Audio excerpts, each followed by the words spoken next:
নমস্কার বন্ধুরা, স্বপ্নভিলা চ্যানেলের ঘরকন্যায় সবাইকে অনেক অনেক স্বাগত। আমি আবার চলে এসেছি অন্য দিনের মতো নতুন একটি রেসিপি নিয়ে। আজকে যে আমরা কাঁঠালের বীজগুলো ফেলে দিই তা দিয়ে আমি পুঁইশাক রান্না করে দেখাবো। কাঁঠালের বীজগুলো এই যে এরকমভাবে আমি কেটে নিয়েছি। কাটতে একটু কষ্ট, কিন্তু খেতে খুবই সুন্দর লাগে কাঁঠালের বীজ।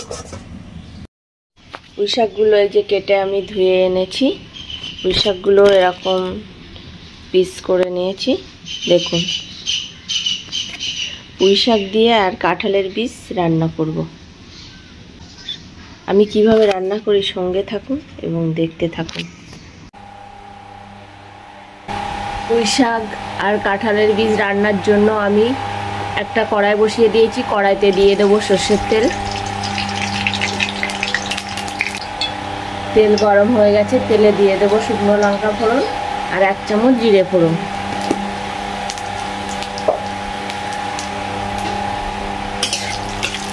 জিরে আর লঙ্কাগুলো লাল লাল করে ভেজে নেব।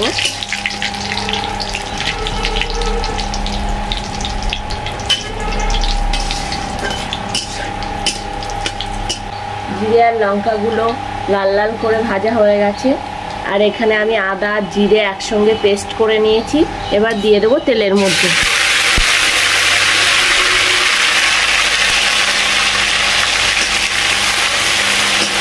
দিয়ে মশলাটা ভালো করে কষিয়ে নেব। আদা জিরে শুকনো লঙ্কার কিন্তু খুব সুন্দর একটা গন্ধ বেরিয়েছে। মশলাটা আমার কষানো হয়ে গেছে। এরকম অবস্থায় আমি ঢেলে দিয়েছি পুঁইশাকগুলো। এবার পুঁইশাকগুলো একটু মশলাটার সঙ্গে কষে নেব।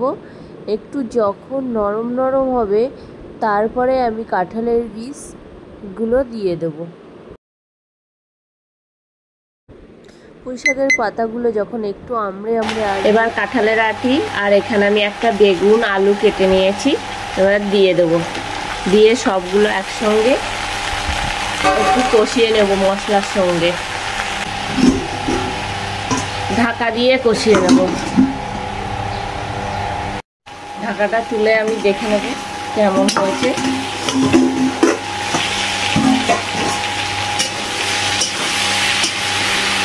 পুঁইশাক কাঁঠালের বীজগুলো আমার ভালোভাবে কষানো হয়ে গেছে। দেখতেই পাচ্ছেন তেল ছেড়ে দিয়েছে।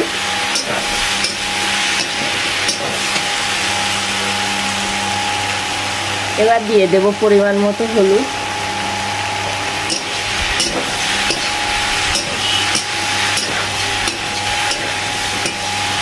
পরিমাণ মতো লবণ,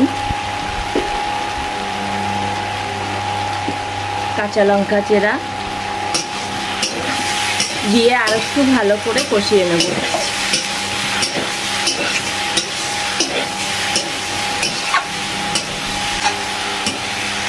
পুঁইশাক কাঁঠালের বীজ আলু বেগুন আমার কষানো হয়ে গেছে।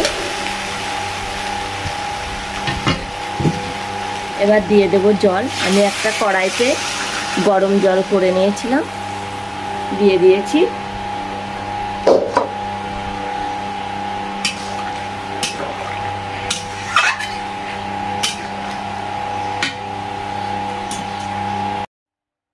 পুঁইশাকে জল দিয়েছিলাম, এবার ফুটে উঠেছে। একটু আমি নাড়া দিয়ে একটা থালা দিয়ে ঢেকে দেব। এবার আমি 10 মিনিট রান্না করে নেব পুঁইশাক কাঁঠালের বীজের তরকারিটা। তারপরে 10 মিনিট পরে আমি আবার ফিরে এসেছি। 10 মিনিট পরে আমি দেখে নেব কেমন হয়েছে তরকারিটা। দেখুন, আমার আলু কাঁঠালের বীজ পুঁইশাকগুলো কিন্তু সবই সিদ্ধ হয়ে গেছে।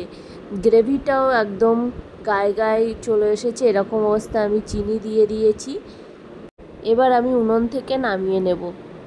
একদম গরম গরম ভাতের সঙ্গে পরিবেশনের জন্য রেডি পুঁইশাক কাঁঠালের বীজের তরকারি। আপনারাও বাড়িতে কাঁঠালের বীজের তরকারি কে কে খান, কাঁঠালের বীজ ফেলে না দিয়ে অন্য কি রান্না করে খান, অবশ্যই কমেন্টে জানান। আজকের ভিডিওটি এখানেই শেষ করছি। রেসিপিটি ভালো লাগলে অবশ্যই লাইক কমেন্ট শেয়ার সাবস্ক্রাইব করবেন। দেখা হচ্ছে অন্য কোনো দিন অন্য কোনো রেসিপিতে। ভালো থাকবেন, সুস্থ থাকবেন। ধন্যবাদ। টাটা।